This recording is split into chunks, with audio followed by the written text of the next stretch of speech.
Hello student, welcome to my channel math with Gazal. आज हम बात कर रहे हैं क्लास 9 एक्सरसाइज 8.1 के क्वेश्चन नंबर 4 की। यहाँ पर किसने कहा है ABC is a rectangle in which the diagonals AC bisect angle A. ये कह रहा है कि ABCD हमारा क्या है, एक रेक्टेंगुलर है और उसका डायगोनल जो है AC वो बाइसेक्ट कर रहा है एंगल ए। बाइसेक्ट का मतलब होता है कि आधा आधा डिवाइड करना, एज वेल एज C।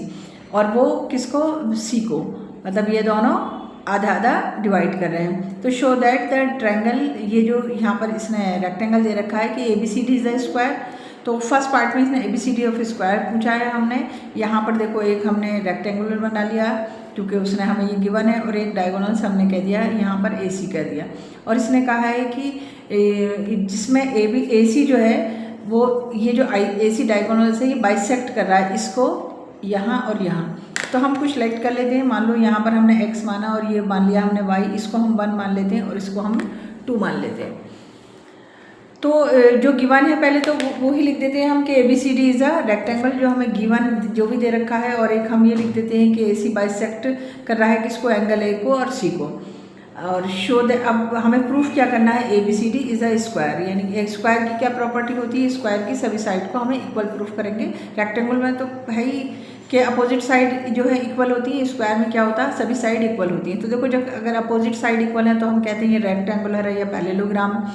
और लेकिन अगर हम ये और ये प्रूफ कर दें तो हमारी क्या हो जाएगा, ये स्क्वायर हो जाएगा, क्योंकि बराबर वाली साइड अगर इक्वल हो जाती है तो वो क्या होता है, स्क्वायर होता है। अब यहाँ देखो कि अगर ये रेक्टेंगुलर है और एक ये डायगोनल जा रहा है तो उसके अल्टरनेट इंटीरियर एंगल बराबर हो जाते हैं। जैसे x इजिकस टू 2 के हो जाएगा और y इजिकस टू में 1 हो जाएगा। तो पहले हम लिख लेते हैं x इजिकस टू, प्रूफ कर रहे हैं हम यहाँ पर, x इजिकस टू में y, एंड इजिकस टू में y। और क्यों है, क्योंकि ये बाइसेक्ट कह रहा है। देखो x इजिकस टू y मैंने यहाँ पर क्यों लिखा, क्योंकि यहाँ पर इसने कहा है कि एंगल जो डायगोनल AC है बाइसेक्ट कर रहा है एंगल A को। एंगल A को बाइसेक्ट का मतलब क्या है, आधा आधा काटना। तो अगर ये x और y जो है दोनों इक्वल है और ऐसे ही यहाँ पर 1 और 2 इक्वल है, एंगल 1 या 1 इजिकस टू में 2 लिख लो, एंगल नहीं लिख देते हैं, एंगल 1 इजिकस टू में एंगल 2, और यहाँ पर भी एंगल x वैसे डाल देते हैं। तो ये हमें ये सब चीज़ें हमें क्या दे रखी है, ये हमें गिवन दे रखी है, क्योंकि AC बाइसेक्ट एंगल है। ये लिख देते हैं, रीजन दे देते हैं यहाँ पर, AC बाइसेक्ट एंगल A और एज वेल एज C। ठीक है, यहाँ पर हमने रीजन दे दिया। अब हमें प्रूफ क्या करना है, देखो प्रूफ ये करना है, साइड प्रूफ करनी है। अब x इजिकस टू में हमने क्या कहा है, y करा है। अब x किसके अल्टरनेट, अगर हम अल्टरनेट इंटीरियर एंगल ले, x is equals to angle x is equals to में किसके है, एंगल 2 के है। और y इजिकस टू में एंगल y इजिकस टू में किसके है, एंगल 1 के, एंगल 1 के। रीजन दे देते हैं, अल्टरनेट इंटीरियर एंगल। ठीक है, अब ये देखो अगर x इजिकस टू में 2 के है और y इजिकस टू में हमारे यहाँ पर 1 के है, और हम पहले ही बता चुके हैं जैसे x जो है, x और y जो है दोनों इक्वल है, x और y जो है दोनों इक्वल है। तो अगर x जो है 2 के इक्वल है और y 1 के इक्वल है, और मैं अगर इस वाले बॉक्स को देख रही हूँ, इस वाले ट्रायंगल को देख रही हूँ ABC, तो y किसके इक्वल है, 2 के भी तो इक्वल है। क्यों, क्योंकि x और y तो दोनों इक्वल है। तो x जो हमारा y है वो किसके इक्वल है, एंगल 2 के भी तो इक्वल है। और y की अगर हम y के सामने अगर हम साइड देख रहे हैं तो हमारी कौन सी आ रही है, BC आ रही है, BC इजिकस टू में। और 2 के सामने अगर हम साइड देख रहे हैं तो हमारी कौन सी आ रही है, AB आ रही है। तो हमने साइड प्रूफ कर दी कि AB जो है किसके इक्वल है, BC के इक्वल है। AB किसके है, BC के इक्वल है। ऐसे ही हम यहाँ पर इसको भी देख सकते हैं कि अगर x इजिकस टू 2 है और y इजिकस टू में 1 है, x और y तो इक्वल है, तो x किसके इक्वल होगा, 1 के भी इक्वल होगा। x के सामने वाली साइड हमारी कौन सी आ रही है, DC आ रही है, और 1 के सामने वाली हमारी क्या आ रही है, AD आ रही है। तो यहाँ पर हमने ये दोनों साइड भी प्रूफ कर दी। अगर हम सभी साइड को इक्वल प्रूफ कर देंगे तो हमारा क्या हो जाएगा, ABCD इज अ स्क्वायर हो जाएगा। तो हम यहाँ पर रीजन लिख देते हैं।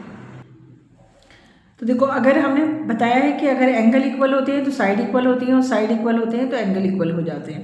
तो side opposite to equal to angles are equal है ना, तो हमारी यहाँ पर साइड भी इक्वल है और एंगल भी इक्वल है। जब हमने प्रूफ कर दिया BC इजिकस टू में AB, तो एडजेसेंट साइड जैसे ही हमारी इक्वल होती है, किसकी, रेक्टेंगल की।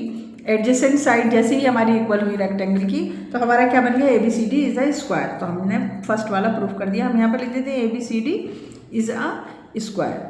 कैसे, मैंने बताया कि जैसे ही अपोजिट साइड इक्वल हो जाती हैं, जैसे ही अपोजिट नहीं एडजेसेंट साइड इक्वल होती हैं तो हमारा क्या हो जाता है, अब इसकी भी एडजेसेंट साइड इक्वल हो गई, ये भी एडजेसेंट साइड इक्वल हो गई, तो हमारी क्या होगी, सारी साइड इक्वल हो गई, तो हमारा ये क्या बन गया, ABCD इज द स्क्वायर बन गया। अब देखो सेकंड वाले पार्ट में इसने कहा है कि सेकंड वाले में इसने कहा है कि diagonals BD bisect angle B as well as angle D। तो ये कह रहा है कि अगर हम यहाँ पर डायगोनल्स खींच दें BD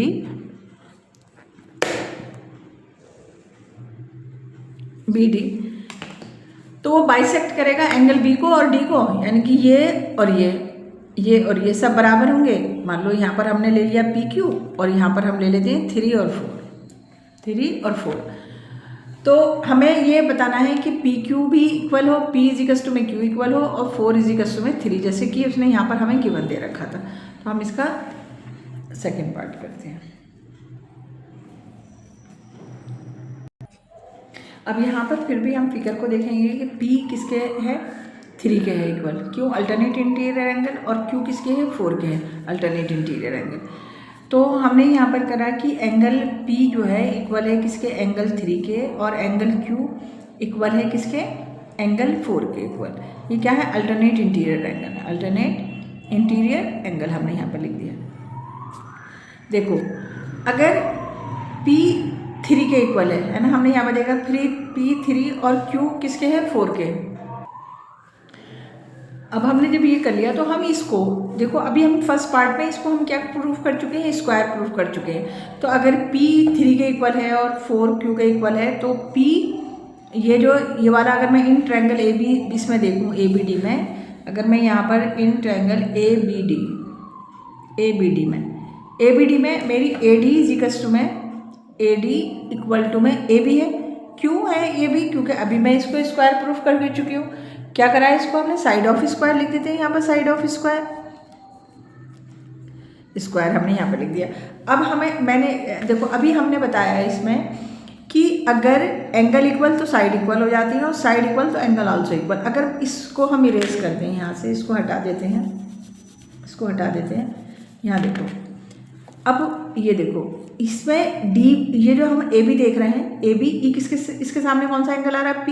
तो AB अगर साइड इक्वल है तो एंगल P हम यहाँ पर लिख देते हैं, एंगल P। ऐसे ही यहाँ पर AD को देखो, AD के सामने कौन सा एंगल आ रहा है, एंगल 4। तो एंगल 4 किसके इक्वल हो गया, P के इक्वल हो गया। एंगल 4 किसके इक्वल हो रहा है यहाँ पर, P के। क्यों, क्योंकि साइड इक्वल तो एंगल आल्सो इक्वल, ये लिख। तो हमने यहाँ पर रीजन दे दिया। अब देखो इस 3 से देखो, P = में किसके है, 3 है, और Q = में 4 है, और 4 = में P है। अब क्योंकि मुझे पहले हमें यहाँ पर इसमें क्वेश्चन अकॉर्डिंग टू क्वेश्चन हमें P = में Q दिखाना होगा, तो मैं P तो ऐसे ही एज इट इज़ रहने देती हूँ, और Q हमारा किसके इक्वल था, 4 के इक्वल था। तो 4 की जगह पर मैं क्या लिख सकती हूँ, Q लिख सकती हूँ। तो मैंने यहाँ पर लिख दिया, तो Q = में P आ गया। एक तो ये प्रूफ हो गया हमारा। देखो ये बाइसेक्ट हो रहा है ना, P = में Q आ गया, तो इसका मतलब क्या है कि ये बाइसेक्ट कर रहा है एक दूसरे से। अब हमें क्या और लेना है, 3 और 4 और लेना है। तो अब हमें क्या होगा, एंगल 4 में एज इट इज़ रहने देती हूँ, और यहाँ पर हम देखते हैं कि हमारा P किसके इक्वल था, 3 के इक्वल था। तो P की जगह पर हम यहाँ पर क्या लिख सकते हैं, एंगल 3 लिख सकते हैं। तो हमने यहाँ पर 3 और 4 भी प्रूफ लिख दिया। तो हम क्या लिख सकते हैं, तो हमने दोनों प्रूफ कर दिया कि एंगल Q = में P है और 4 = में 3 है। देखो ये जो डायगोनल जब हमने BD खींचा, यहाँ पर ड्रॉ करा हमने BD, तो हमारा ये बाइसेक्ट का, उसने कहा diagonal BD bisect angle B। तो ये एंगल B बाइसेक्ट कर रहा है किसको, 3 और 4 इक्वल हो गए और P और Q इक्वल हो गए। तो हम यहाँ लिख देंगे BD bisect angle B as well as D। तो हमने यहाँ पर प्रूफ कर दिया कि BD bisect angle B and D दोनों लिख देते, एंगल B और D दोनों लिख दिया हमने यहाँ पर क्योंकि ये हमने प्रूफ कर दिया 3 और 4। बस समझना है, क्वेश्चन ज़्यादा मुश्किल नहीं है, बस समझना होता है हमें कि डायगोनल्स फॉर्म कैसे प्रूफ करें इसको। तो हमने 1, 2 और 3 तीनों से मिलाकर हमने इसको प्रूफ कर दिया।